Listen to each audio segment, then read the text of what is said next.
그래서 저는 이제 문단 구분을 1절에서 8절까지 제3의 권능을 가지신 예수님으로 정했고, 또 9절에서 13절까지 죄인을 위해 오신 예수님으로 전했습니다. 그리고 1절에 보니까 예수께서 배에 오르사 건너가 본 동네에 이르시니, 그래서 이제 예수께서 본 동네에 이르렀다고 그랬는데, 이 본 동네는 아까 마가복음에 읽을 때에 가버나움이라고 나왔어요.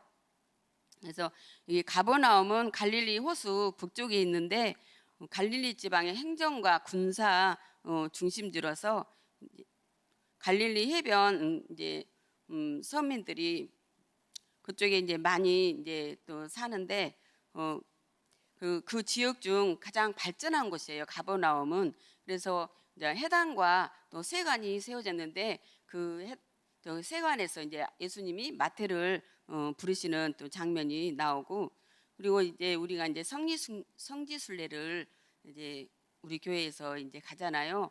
근데 그 셋째 날 거기 지주 셋째 날 가버나움의 마지막 코스로 이렇게 가더라고요. 그래서 거기 갈릴리 이제 그 호수 지역으로 해서, 근데 그 갈릴리 호수 지역에 산상수훈, 그 마태복음 5장에 나오는 거기 팔복교회를 또 격려하고, 또 오병이어 교회를 격려하고, 또 베드로 기념교회도 이렇게 이제 관람을 하고, 마지막에 이제 가버나움에서 숙박을 이렇게 하는 것 같더라고요. 그래서 이제 예수님께서 이제 이 가버나움을 중심 삼아서 이제 갈릴리 이제 호수 이제 주변을 이렇게 사역을 했는데, 갈릴리 거기 호수 그 주변에는 거라사 광인 있죠. 이제 지역 이름이에요. 거라사, 그리고 막달라 마리아인데 막달라, 또 베세다 고라시나 화했을진저 성경에 이렇게 말씀하잖아요. 그리고 회개하라고. 이게 다 지역 이름인데 거기가 갈릴리 그 호수 근처에 있는 지역이에요. 그리고 디베라가는 이제 갈릴리의 다른 말인데, 그래서 그 갈릴리에서 요한복음 21장에 보면 요한에게 예수님께서 나타나서 새로운 사명을 주잖아요. 그리고 배반한 요한에게 네가 나를 사랑하냐 하면서 내 양을 먹이라. 근데 그 갈릴리 주변으로 예수님이 이렇게 많은 이렇게 사역을 이렇게 했어요. 그리고 또 가버나움에서는 이제 예수님이 거기가 이제 제2의 고향으로 많이 그 중심으로 활동한 무대래요. 거기에서는 이제 베드로 장모를 치료하고, 또 해당장 죽은 딸을 치료하고, 혈루증 여인, 또 중풍병자, 문둥병자, 이렇게 예수님의 굉장히 흔적이 이렇게 많은 곳에서 이렇게 의미가 있는 것 같아요. 그리고 이제 2절에 보니까 침상에 누운 중풍병자를 사람들이 데리고 오거늘 예수께서 그들의 믿음을 보시고 중풍병자에게 이르시되 작은 자야 안심하라, 내 제사함을 받았느니라. 그리고 이제 6절에 보니까 그러나 인자가 세상에서 제사하는 권능이 있는 줄을 너희로 알게 하려느라 하시고, 중풍병자에게 말씀하시되 일어나 네 침상을 가지고 집으로 가라 하시니, 예수님께서 중풍병자에게 안심하라, 네 제사함을 받았느니라 이렇게 말씀하세요. 그리고 나서 6절에 보니까 또 중풍병자에게 말씀하시되 일어나 네 침상을 가지고 집으로 가라. 그거는 네 제사함을 받았느니라. 그러면서 이제 침상을 들고 가라는 것은 제사함을 통해서 병이 치료됐다는 거예요. 근데 이제 2절에 보니까 그 제사함을 받은 것은 그들의 믿음을 보시고 그랬어요. 그래서 저는 이제 오늘 이제 마태복음을 이 본문을 이제 말씀을 전함으로 이 마태의 관점으로 마태가 강조한 것이 무엇인가 그래서 이제 메시지를 풀어볼까 합니다. 그래서 마태, 마가, 누가는 공감복음으로 내용이나 교육 면에서 메시지가 비슷해요. 그렇지만 이제 관점이 이게 다 이렇게 공통된다고 해서 공감복음이라고 그러는데, 근데 저자에 따라 강조되는 게 약간씩 이렇게 달라요. 그래서 마태복음에 특별히 이렇게 강조된 게 제가 다른 것을 이렇게 발견을 했어요. 그래서 오늘 또 이렇게 많은 분들이 이 제사함에 대해서 이제 많이 하는데 제가 이제 다른 이제 제가 깨달은 걸로 한번 말씀을 이제 전하고자 이제 합니다. 그래서 마가복음, 누가복음에는 중풍병자를 예수께게 데리고 올 때에 자세히 기록이 됐어요. 그리고 많은 사람들이 이제 문 앞까지 들어설 자리가 없을 정도로 이렇게 꽉 차가지고 이 중풍병자를 이제 데리고 갈 무리 때문에 데리고 갈 수가 없다고 그랬어요. 그래서 이제 그 중풍병자를 네 사람이 천정을 뚫고 이렇게 예수님한테 이렇게 말씀 전하고 내렸는데 누가복음에 보면은 기와장을 이렇게 벗기고 뚫었다고 그랬어요. 근데 그 이 천정을 뚫을 때 말씀 전할 때에 얼마나 소란했겠어요. 그 천정을 뚫느니라고. 그래서 모든 사람들이 다 이 천장 뚫은 사람들을 다 알 거예요. 그랬는데 이 중풍병자가 병이 치료된 거예요. 그리고 여기 구원을 받고. 그래서 근데 이제 여기 마태복음에 보면은 중풍병자를 그 데리고 온 수고로움을 이렇게 다 뺐어요. 그리고 다 빼고 그들의 믿음을 보시고 이거를 마태복음은 이렇게 강조를 했더라고요. 그래서 이제 이 마태는 오직 그들 안에 믿음을 이렇게 강조한 것이에요. 그래서 이제 마태가 현장을 바라볼 때 여기 무리들은 표적이나 이적, 눈에 보이는 그런 것들을 바라보는 자들로서 또 예수님을 메시아로 인정을 하지를 않아요. 그리고 선지자 중에 하나로 이렇게 인정을 하고 또 이제 거기에 서기관들, 바리새인들이 있었어요. 근데 바리새인들, 서기관들은 외식이나 형식을 중요시 여기고 그리고 율법, 그리고 겉으로 드러난 것만 이렇게 그런 것에 집중을 하는 거예요. 그래서 믿음보다 눈에 보이는 것에 이들은 집중을 하고 또 이제 행함으로써 구원받고 제사함 받았다 하는 그런 생각이 되고 이제 오해할까봐 그렇게 생각할까봐 마태는 아마 그것을 다 이렇게 행한 것을 이렇게 뺀 것 같아요. 그래서 사람들이 행여나 그 지붕 뚫는 열심으로 제사함을 받았구나, 그 중풍병자를 치료됐구나, 그래서 이제 그런 생각을 한 것 같아요. 그래서 이제 또 마태 자신도 자기가 세관에 있을 때에 세리 직업으로 부르심을 이렇게 받았어요. 근데 세리는 세금 징수자로서 로마의 세금을 이렇게 걷어가지고 이제 유대인들한테 걷어서 한 1만 달란트를 걷으라고 하면은 그 몇 배로 걷어가지고는 착취를 하는 거예요. 그래서 이게 피도 눈물도 없는 이렇게 혈세를 이렇게 뜯는 자들이라고, 그리고 백성들이 이렇게 원망을 했어요. 이렇게 세리들은. 그리고 세리들은 율법도 모르고 그렇다고 죄인 취급을 하고 완전히 인간 취급을 안 한 자들이에요. 그래서 세리와 그리고 창녀, 세리와 죄인, 항상 세리가 이렇게 창녀나 죄인이 붙을 때는 세리가 붙은 거예요. 그 정도로 세리는 완전 하급 그런 이게 하급 그런 사람인 거예요. 아주 낮은 아주 밑에 있는 그런 천한 그런 천민인 거예요. 근데 예수님께서 마태를 이렇게 부르셨잖아요. 진짜 아무 보잘것없고 절대 구원받을 그런 조건이 받을 수 없는 조건이 하나도 없는 이 죄인을 이렇게 부르신 거예요. 그래서 마태는 구원받고 제사함 받는 것은 이렇게 하나님의 믿는 그런 믿음으로 받는구나, 굉장히 이게 강하게 온 것 같아요. 그래서 다른 사도들보다 이렇게 특별하게 그것을 느낀 것 같아요. 그래서 이제 오직 그렇게 믿음을 강조하고 그리고 그런 행위를 의도적으로 이렇게 뺐구나, 이제 그런 게 마음이 들더라고요. 그래서 이제 이제 그리스도를 통해서만 구원을 받는다. 그거를 이제 마태가 이제 알리고 싶은 거예요. 이렇게 바리새인들이나 무리들에게, 모든 사람들에게. 그래서 이제 마태가 정말 그리스도를 이렇게 알려야 되는데 그런 심정으로 이렇게 쓴 게 또 마태복음 16장에 나오잖아요. 제가 그래서 이 말씀을 준비하면서 또 마태복음 16장을 봤어요. 그런데 베드로가 신앙 고백을 하잖아요. 주는 그리스도시요 살아계신 하나님의 아들입니다. 이렇게 베드로가 그 신앙 고백할 때 예수 그리스도의 그 정체성에 대해서 너무너무 확실하게 정확하게 이렇게 표현을 했어요.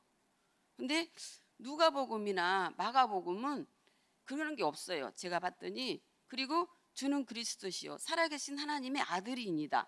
그냥 베드로가 신앙 고백을 했다는 그 말밖에 없더라고요. 근데 이제 이 마태복음에는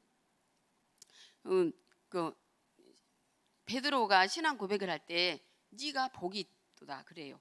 예수 아는 것이 정말 복이라는 거예요. 이 마태는 아는 거예요. 그리고 반석 위에 내가 교회를 세우겠다 그랬어요. 근데 반석 위에 교회를 세우겠다고 그랬는데 사도행전에 보면은 베드로가 여기 말씀을 전할 때 3천 명이 회개했다고 그랬어요.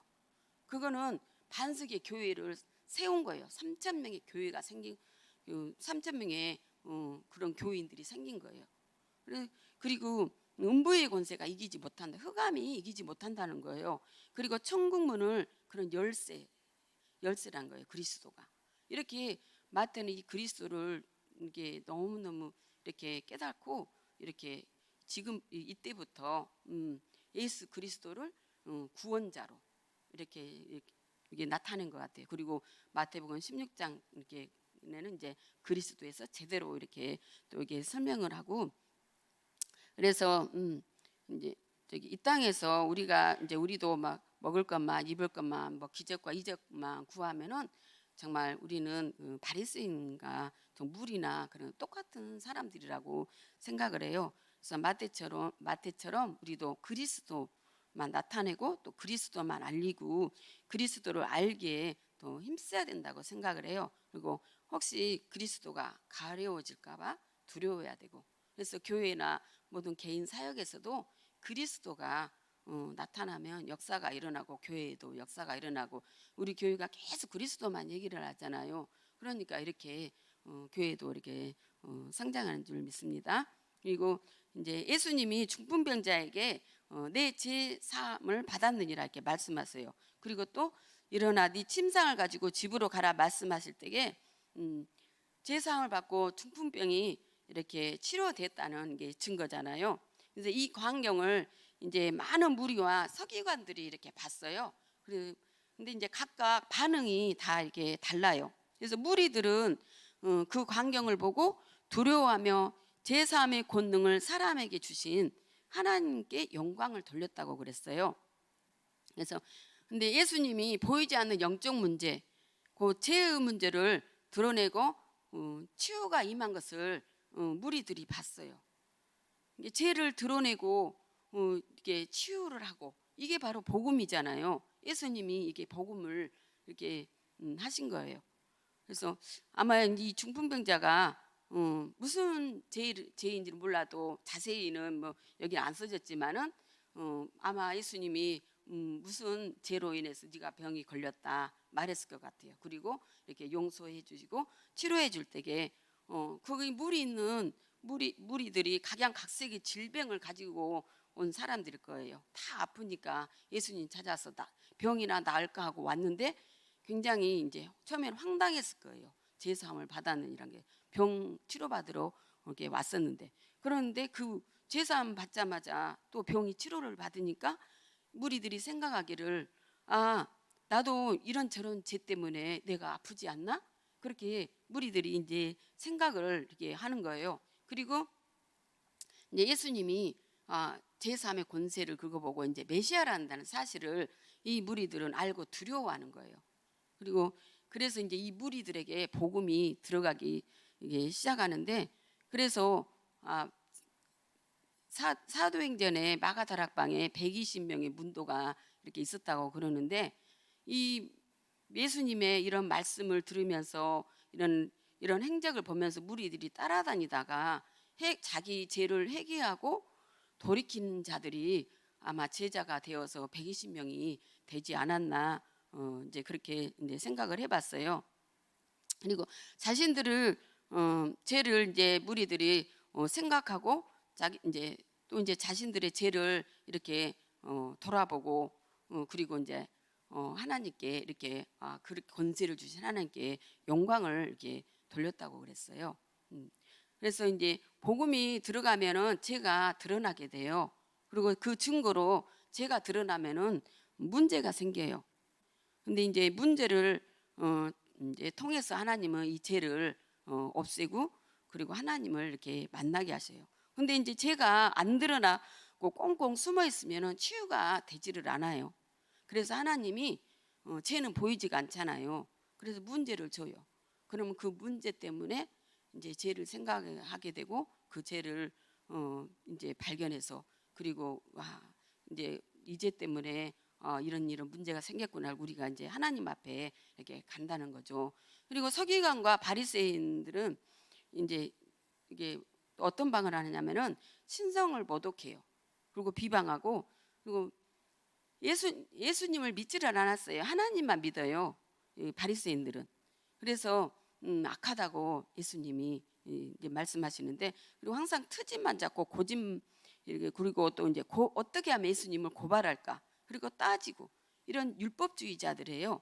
이렇게 따지고 그런 트집 잡고 그런 자들은 절대로 자기 자신을 돌아보지를 못해요. 그래서 변화를 받지 못하고 그래서 이제 하나님만 믿고 이제 예수님을 믿지 않기 때문에 이들은 이제 지옥에 갈 수밖에 없는 거죠. 그래서 예수님이 독사의 자식들을 그러잖아요. 이게 사단이 가득하다고 그 마음에 그리고 또 이제 일어나 침상을 가지고 가라 그래요. 근데 중풍병으로 그동안 침상에 매여 이제 엄싹달짝 손 하나 까딱 이제 못하고 이제 살았던 이 중풍병자에게 침상을 가지고 가라는 것은 영혼육에 이제 힘이 생겼다는 거예요. 그래서 이제 치유가 되고 회복이 되고 이제 자유를 이렇게 이제 얻는 것을 볼 수가 있습니다. 그리고 이제 이 침상은 자신의 인생을 얼감의 문제예요. 우리의 상처나 쓴뿌리, 죄성. 그래서 이런 문제들을 예수님께 우리가 가지고 가면은 이게 넉넉히 이길 수가 있다는 거예요. 그리고 모든 문제는 죄를 짓게 하는 사단 마귀부터 들어오는데 마귀를 면하는 예수 그리스도를 이제 바르게 알고 믿을 때에 이제 마귀는 이렇게 떠나게 돼요. 네, 저는 이제 문제가 굉장히 많은 사람이었어요. 그리고 문제가 많다는 것은 또 죄성이 그만큼 많다는 거겠죠. 근데 이제 여러 가지 저는 정말 죄를 이렇게 많이 지었는데 그 중에 또 제가 사람을 미워하는 죄를 또 이렇게 지었어요. 근데 이제 요한일서 3장 5절에 보니까 그 형제를 미워하는 자마다 살인하는 자니 살인하는 자마다 그 영생이 그 속에 거하지 않은 줄을 너희가 아는 바라 그랬어요. 그리고 또 음욕을 품에 이미 또 간음했다고 그랬고 탄심을 하면 우상숭배라고 우리가 이게 마음으로만 죄를 지어도 그게 예수님께서는 우리는 겉으로 나타난 것만 죄로 여기는데 이게 영적인 법에서는 이게 똑같아요. 우리 일상생활에서 우리가 죄를 지은 거나 보이지 않게 죄를 지는 거 하나님 보시기에는 다 이게 똑같고 그래서 이 땅에도 우리가 살인하면은 사형을 처하거나 또 무기징역에 이렇게 처하게 되는데 영의 세계에서도 법이 이렇게 적용하게 돼요. 그래서 죄를 지으면은 사망의 법에 묶이는데 이제 죄의 싹은 사망이라고 그랬어요. 그래서 마귀 종이 되어 사망에 묶여 그래서 이제 죽을 일을 이렇게 만나는 거예요. 그래서 환경이나 경제, 가정 이제 그 정신적으로 이렇게 죽을 일을 만난다는 거예요. 그래서 이제 미워하면 이렇게 살인죄라고 그러는데 하나님 보시기에 영적인 살인죄예요. 근데 이제 저는 이게 하나님의 이게 말씀을 사실로 이렇게 믿지를 않고 그냥 이렇게 너무나 게 이제 육신적으로 윤리 도덕적으로만 이렇게 많이 생각하고 그래서 하나님을 이렇게 그 말씀을 경외하지 못하고 이게 죄를 미워하는 죄를 지었는데 제가 이게 하나님이 보시기에 내가 이렇게 사람을 미워하면은 미워하면서 그 살인죄인데 살인하고 막 제가 돌아다니는 거예요. 그리고 밥도 먹고 일상생활을 하고 묻고 돌아다니고 그런 하나님 보시기에 제가 이러고 다니는 거예요. 그래서 하나님이 솔직히 얼마나 제가 진짜 정신 나간 진짜 사람이잖아요. 미친 사람이잖아요. 제가 이러고 다녔으니까. 근데 제가 어느 날 TV를 보니까 진짜 아침에 살인 얘기를 하기는 좀 죄송한데 살인범들이 사람을 이렇게 죽여놓고 그 자리에서 있잖아요. 그 집에서 냉장고 뒤져서 밥까지 다 먹고 나오고 또 이렇게 뭐 편의점에 가고 돌아다니고 똑같이 일상생활을 하고 다니는 거예요. 하나님이 보시기에 우리가 그러고 다니구나. 너무나 이렇게 쉽게 생각하는 거예요. 죄를. 우리가 마음으로 지은 거에 우리가 지어도 영적으로 사망의 법에 얽혀가지고 그대로 환경에 다 나타나잖아요. 근데 하나님의 말씀은 살아서 역사한다고 그랬어요. 그리고 우리의 영과 혼과 관절과 골수를 찔러 쪼개기까지 한다고 했어요. 근데 제가 이런 흑암이 내 안에 있어가지고 이 흑암도 살아서 이 말씀으로 역사를 해요. 그래서 관절과 영과 혼과 관절과 골수를 찔러 쪼갠다고 그랬더니 제가 이제 이 골수암이 걸리니까 이 흑암이 골수까지 들어왔나 이제 제가 이런 생각이 드는 거예요. 그래서 정말 우리는 이렇게 영의 세계가 얼마나 이렇게 무서운지 이렇게 알아야 되는데 정말 너무나 우리는 그냥 교회 다니는 걸로 예배 생활하는 걸로 그냥 신앙생활이라 생각하고 이 말씀을 정말 사실적으로 믿지를 않는 거예요. 그래서 저는 이제 문제 만나면은 이제 환난을 당하면은 이제 하나님의 말씀이 들린다고 그러는데 이제 그런 것들이 사실적으로 이렇게 와닿더라고요.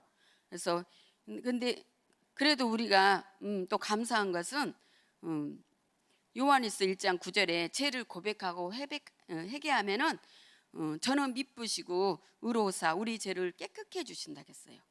그래서 이렇게 또 이런 죄를 지어서도 이렇게 또 회개하니까 이게 나 같은 일이 쓰레기 같은 진짜 이렇게 죄가 많은 인간도 하나님 용서해주고 정말 이렇게 감사한 것 같아요. 제가 이제 이런 질병을 통해서 제사함의 축복이 얼마나 큰지 전에는 그냥 그래 우리 하나님이면 죄 사해 주는 거지 그렇게만 생각을 했어요. 근데 막상 이렇게 탁 이렇게 병이 걸렸을 때게 정말 잘못하다 어머 이렇게 죄 짓다가 설마 또 지옥 가는 거 아닌가 막 그런 생각까지 가더라고요. 이제 평소에 때는 하나님이 죄 사해 주는데 우리는 다 천국 가겠지 그렇게 생각하는데 막상 다치니까는 이렇게 죄 지어 갖고 천국 갈 수 있을까? 근데 이제 회개를 하면서 죄 사함의 축복이 정말 얼마나 큰지 그때 제가 이제 느꼈어요. 그리고 신명기 33장 29절에 보면은 이런 말씀이 있어요. 이스라엘이여 너는 행복한 사람이로다. 여호와의 구원을 너같이 얻은 백성이 누구냐 그래요. 근데 이스라엘은 하나님이 선택한 백성이에요. 그리고 애굽의 종되었던 곳에서 끄집어내서 구름 기둥 불 기둥으로 인도하시고 하나님이 이렇게 함께 하셨어요. 그런 하나님이 이스라엘을 구원시켜 놓고 하시는 말씀이 정말 너희는 행복한 자라고 이렇게 말씀하셔요. 그래서 우리가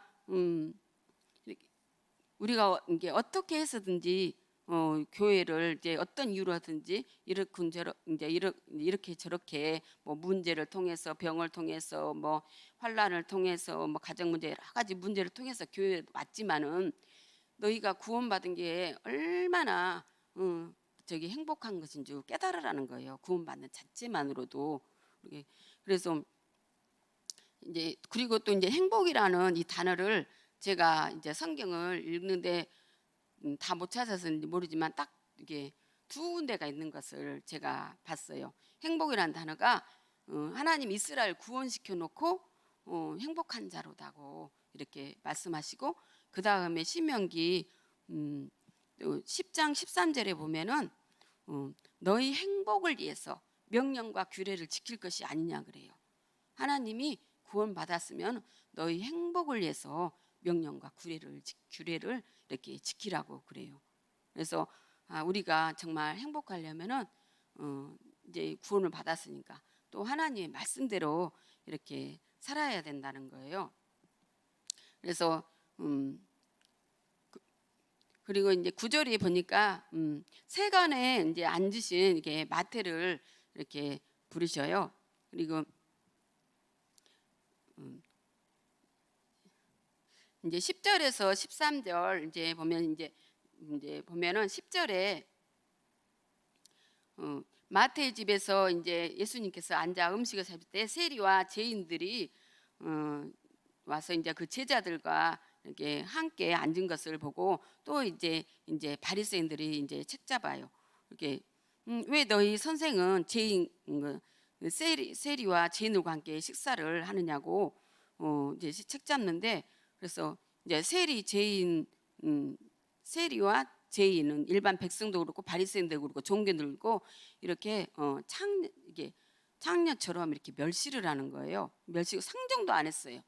근데 이제 메시아라는 자가 왜 이렇게 죄인과 식사를 하냐, 그리고 있을 수 없는 일이다 이렇게 이제 말씀하고, 그리고 12절 또 13절에 이렇게 보니까 건강한 자에게는 의사가 쓸데없고 병든 자에게나 쓸데가 있다고 그랬어요. 그리고 또 13절에 내가 긍휼을 원하고 제사를 원하지 아니하노라. 그리고 의인을 부르러 온 것이 아니요 죄인을 부르러 왔다고 이렇게 말씀하셔요. 그래서 예수님이 오신 목적은 의인을 부르러 온 것이 아니라 죄인을 부르러 왔다는 거예요. 그리고 하나님이 뜻이 무엇인지 좀 배우라는 거예요. 하나님의 뜻은 긍휼을 원하고 제사를 원하지 않는다는 거예요. 그래서 제사가 중요하지 않다는 것이 아니라 제사는 눈에 나타나는 의식이잖아요. 하나님께 예배드리고 그런 행위인데, 절기나 안식일 준수, 11조, 금식, 이게 바리새인들이 이런 의식을 또 율법을 이렇게 철저히 이렇게 지켰어요. 그런데 이보다 더 중요한 게 있다고 그러는 거예요. 그래서 형식이 아닌 우리의 마음이라는 거예요. 긍휼과 사랑, 인애가 더 중요하다는 거예요. 근데 이런 마음도 하나도 없이 이렇게 속은 썩어갖고 이렇게 애식하고 겉으로만 이렇게 나타나고 율법만 지키고, 그러니까 이제 예수님이 해칠한 무덤이라고 그러잖아요. 그래서 해칠한 무덤이 뭐예요? 묘를 해를 칠해서 보기에는 깨끗하고 좋은데 속에는 성장이 썩어서 냄새가 풀풀 난다는 거예요. 이게 바리새인들은 그렇게 행위만 이렇게 강조하고 속은 사랑도 없고 긍휼도 없는 그런 썩은 자들이라는 거예요. 그리고 이제 하나님의 속성 중 하나가 공평하신, 이제 제가 하나님이라는 거를 묵상을 해봤어요. 왜 그러냐면은 로마서 3장 23절에 보면은 모든 사람이 죄를 범하였음에 하나님의 영광이 이르지 못하겠어요. 그래서 모든 사람이 죄인으로부터 시작한다는 거예요. 어느 누구도 뭐 잘나가지고 시작된 사람이 하나도 없는 거예요. 모두가 다 죄인인 거예요. 그래서 우리는 예수 믿고 의롭다 칭함을 받을 뿐이에요. 칭의 의인이라는 거예요. 그리고 그래서 나는 잘났어, 너보다 괜찮아, 그런 것은 교만하고 자기 의가 충만한 자라는 거예요. 그래서 우리는 그냥 무익한 이게 종일 뿐이고 그냥 의인이라 칭함받는 그냥 이렇게 칭의인이라는 것이죠. 그리고 하나님이 말하는 의인은 어떤 의인이냐면은 7번 넘어져도 다시 일어나는 사람 보고 의인이라고 그래요. 그래서 7은 완전수예요.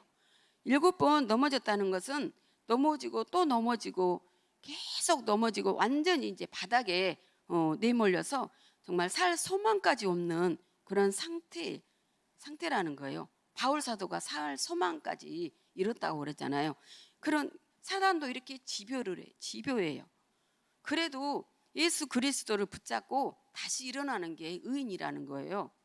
그리고 우리가 뭐 이제 잘하고 똑똑하고 바르게 살아서 의인이 아니라 우리는 끊임없이 실수하고 이거 넘어지는 그런 존재예요. 그래도 괜찮다는 거예요. 7번씩 70번씩이라도 무한히 용서하시는 우리 예수님이 있기 때문에 우리는 괜찮은 거예요. 이게 예수님의 자비고 긍휼이고 사랑이라는 거예요. 우리가 실수하지 않고 또 뭐 죄가 없고 그래서 의인이 아니라 그럴지라도 예수님을 붙잡는 게 이렇게 의인이라는 거예요. 근데 이제 바리새인들은 이거를 모른다는 거예요. 그래서 고린도후서 5장 17절에 보면은 보라 새 것이 되었다 그랬어요. 이전 것은 지나갔으니 보라 새 것이 되었다. 근데 어제 죽을 죄를 지었다 할지라도 옛 것은 지나갔다는 거예요. 왜? 우리가 회개하고 용서를 받았으니. 그래서 이제 이마에 화강석을 입히고 뻔뻔스러울 정도로 당당하게 살으라는 거예요. 하나님의 자녀로서. 그래서 다시 주님의 이름으로 이렇게 살라는 거죠. 그래서 주일 말씀처럼 패배 의식에서 이제 축복 의식으로 갖고 이렇게 살으라는 거예요. 근데 나는 이미 내가 죄를 어제 정말 이상한 죄를 지었는데 제가 해결을 했어요. 해결을 했는데 다른 사람들은 저를 보고 어제 정말 이상한 짓을 한 이상한 사람이라고 계속 정죄를 하는 거예요. 근데 저는 이제 예수님하고 해결을 다 본 거예요. 예수님 나보고 다시 의인이라 칭함을 했는데, 그래서 그런 사람들은 율법주의자인 거예요. 바리새인이고. 나는 이미 예수님한테 다 이렇게 해결 받았는데 예수님 의인이라고 칭하는데, 그래서 우리가 그 사람이 예수님과 관계 속에서 해결을 해서 해결 받았는지 안 받았는지 알 수가 없잖아요. 그래서 우리가 정죄하고 판단하면 안 된다는 거예요. 예수님 의인이라고 하는데 우리가 죄인 취급하고 살면은 이렇게 안 되겠죠. 그리고 이제 그렇다고 해서 이제 우리가 예수님이 끊임없이 용서하신 분이라고 죄를 계속 반복해서 지으면 안 돼요. 해결을 그래서 우리는 똑바로 이렇게 해야 되는데, 해결하는 것은 죄를 돌이키고 하나님께 돌아가는 거예요.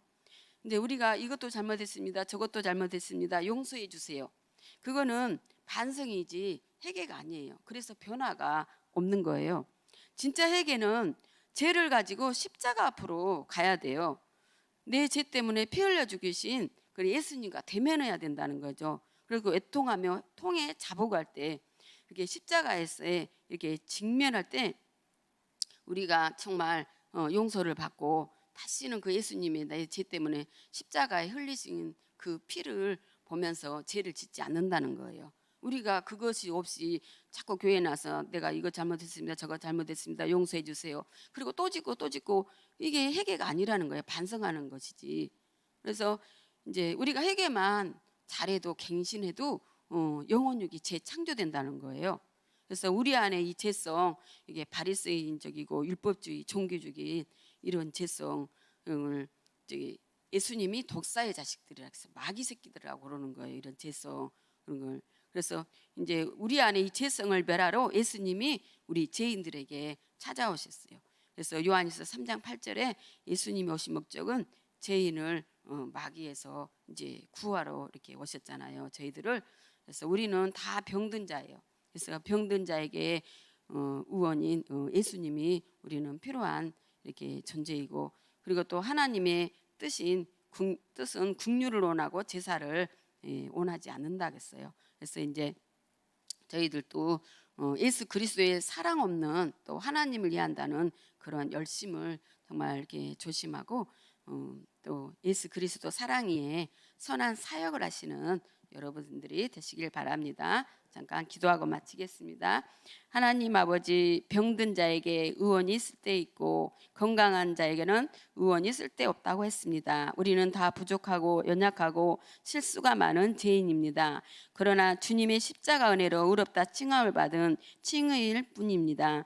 저희들 하나님의 뜻을 깨달아 정죄하지 않고 판단하지 않으며 불쌍히 여기며 긍휼히 여기며 서로 사랑하며 그리스도의 법을 성취하는 자들이 되게 하여 주시옵소서.